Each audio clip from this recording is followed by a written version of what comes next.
Greetings, it is I, Tantus Naravan Dracovin, Lord and Emperor of the Dracovin Empire, and welcome. It is time to continue our discussion on Werewolf the Apocalypse. When we last left off, we were beginning to talk about werewolf society, and we're diving deeper into it now. Then I'm going to be telling you more about how the werewolf world works, and information that you're going to need in order to play within it. So let's talk about Cairns to start with. Cairns are holy sites built upon places where the magical energies of Gaia flow into the real world. Effectively, they're points in space connected with the spiritual world, and they have this in their shrines or temples that the werewolves have built upon them in order to sort of harness this energy. It's places of worship that a lot of werewolves find critically important to their various traditions. A lot of times various tribes or groups will have control of these cairns, but there are some which are more communal to all werewolves.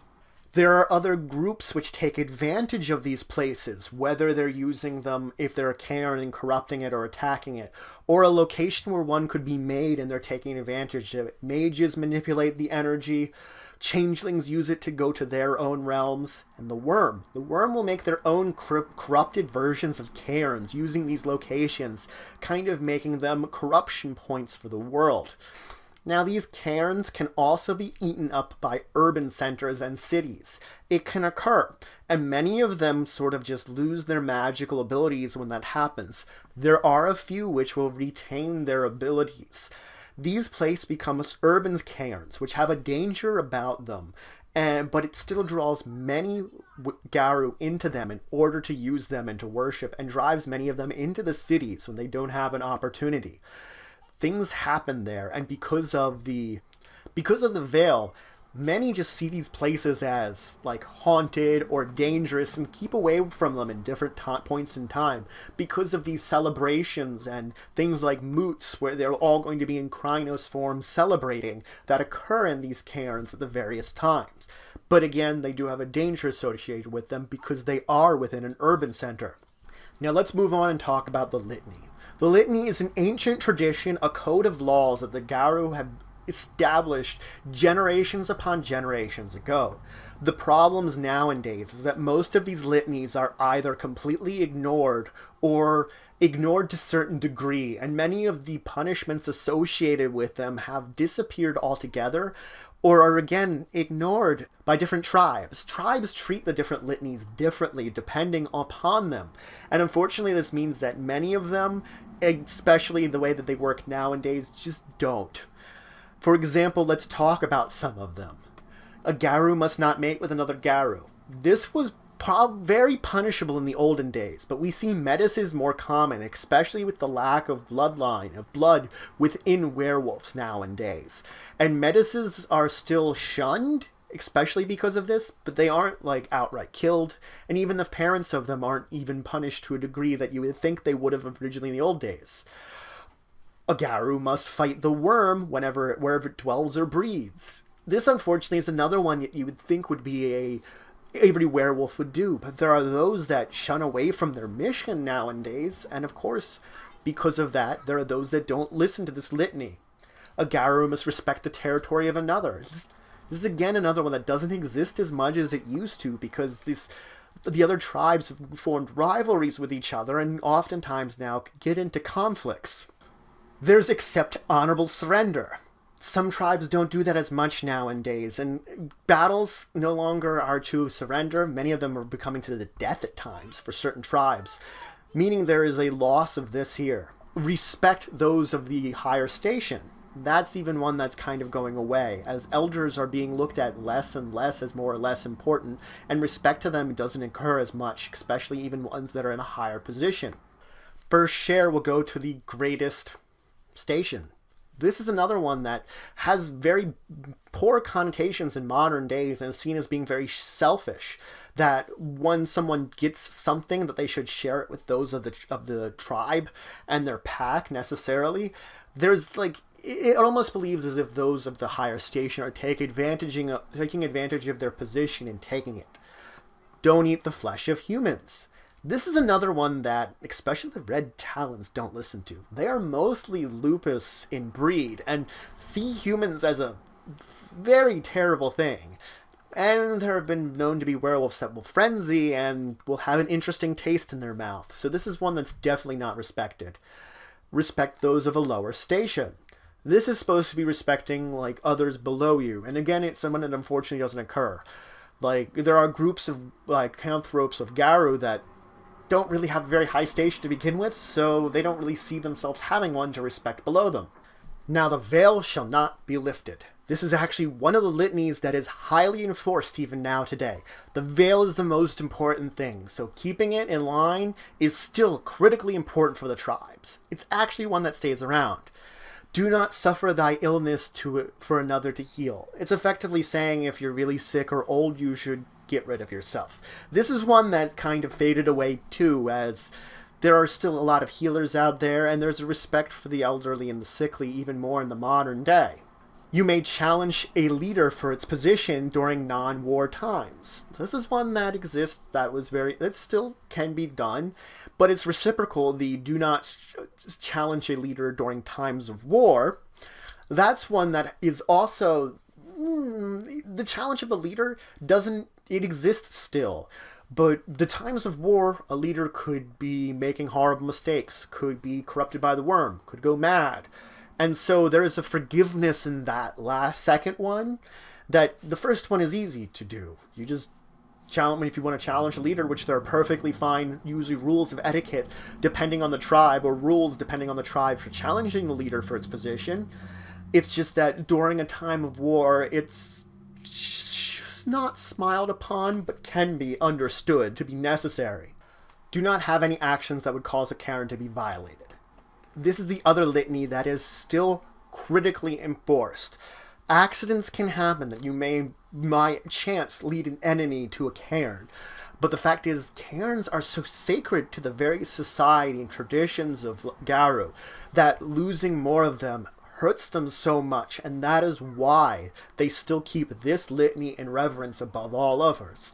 There is justice in the way Garou werewolves do things. Each tribe has their own way of dealing out justice and determining if someone has violated a litany does so in a certain way. They also have their own ways of dealing out punishment. Some tribes are more strict still than others, while others are more laid back when it comes to a lot of these rules. As I said, the reality of it is that different tribes treat these litanies differently. Some ignore them completely, others dive headlong into them and believe in them. And it will depend upon your tribe as to how you react and how you believe in these litanies. But just know that should a person or a Garou break one of these laws, they will be punished in an appropriate manner and justice will be dealt out. There are plenty of werewolf criminals out there. That there are those of the younger generations that train to hunt them for any tribe or any pack that is looking for them for a reward. Now let us talk about the basics of Garou society. Now, depending on the tribe, depends on the basic organization of their grouping, and a lot of them are very loose. But when you talk about a smaller group of Garou, when they get together, there will often be these similarities in the way that they break down their groupings and their basic small societies, depending on the number of members of it. Oftentimes there will be a pack leader or an alpha. This is driven by an instinct. Now, the ways that an alpha is determined will depend upon both the tribe and the grouping that is together, and there are oftentimes very barbaric, bloody ways that determine this, but there are other ways based upon renown and glory that you may have. Some of them based it more upon their wisdom. Other, as I said, it's the feats of strength and the ability to beat up everyone else effectively. And then you can have very bloody battles to get to be the alpha of a group. Now, when groups of Garou begin to interact, first thing you have to think about is how each of those tribes break themselves down. There are some tribes that are very individualistic and don't have the same kind of ranking systems and grouping systems as another tribe would have. So when those tribes get along, try to get together with each other and interact, there's problems. There are tribes that just don't know how to work with other tribes because of this, because of these interactions. When two Garou meet individually and see how they stack up to each other, they look to rank and renown. If one is obviously higher up on either one of these than the other, then they're going to be in a position of being higher up in the basic concepts of the society. On the other hand, if they are equal, then it becomes problematic because they are of equal standing, and then relaxing to each other might result in more of a conflict depending on each of the natures of them and how they determine conflicts within their tribes. If it's the same tribe, it's a lot easier. If it's different tribes, well then, sort of finding these standings between each other can be definitely a challenge. A lot of times leadership can be very fluid, or traditionally it was. A leader was technically in there as service to the others of the tribe of the pack, that they were leading them because it was necessary for them to do that in order to help everyone else. But in more modern days, especially with the blood of humanity being much more stronger, there is this stigma and want and desire for power in those leadership positions, so they become more long-lasting. There are even groups that have permanent leaders that maintain leadership over a group through fear and violence and strength, that it is a very different type of Garou than traditional. Now, Garou do not have a taste for politics. The Kindred are powerful at it. Vampires, they're great and have had millennia more than the Garou to dive into the politics of the world. Garou themselves, they just are not good at it. They have their own version of politics within their society. Garou politics involves when information is needed, they either seek out someone that is an elder or an expert or has battled against some kind of threat, and they would discuss with them what is going on here to gain that information. This was traditionally the old Garou politics, was seeking out these people for information. But a mistrust of elders and the information they provide has caused a lot of problems with this, that there isn't as much trust in the society anymore and has broken down a lot of these bonds. Garou society again continues to suffer from this modern world. So that's it for today. I introduced you to, of course, Cairns. I talked about these holy sites that Garou create shrines or temples in order to increase their own magical abilities and connect with Gaia. I then talked about the Litany, their code of laws, which unfortunately has mostly broken down over the years and is ignored in many places nowadays. And then I talked about the basics of their society and a lot of the ways that they order themselves and especially kind of create leadership roles in amongst each other, especially moving into this new distrust of the elders and those in power, which is causing a lot of rifts and conflicts within their society. Next time I'm going to talk about werewolf dominance, language, and lineage, before moving on to talking about the various tribes of werewolves that exist out there. So if any questions, comments, anything you would say, anything you think I left out, please leave in the comments below. Please like, share, and subscribe. It shows support for the channel, the Empire, and the work I do. If you want to show some extra support, you could always check out my Patreon, linked in the description below.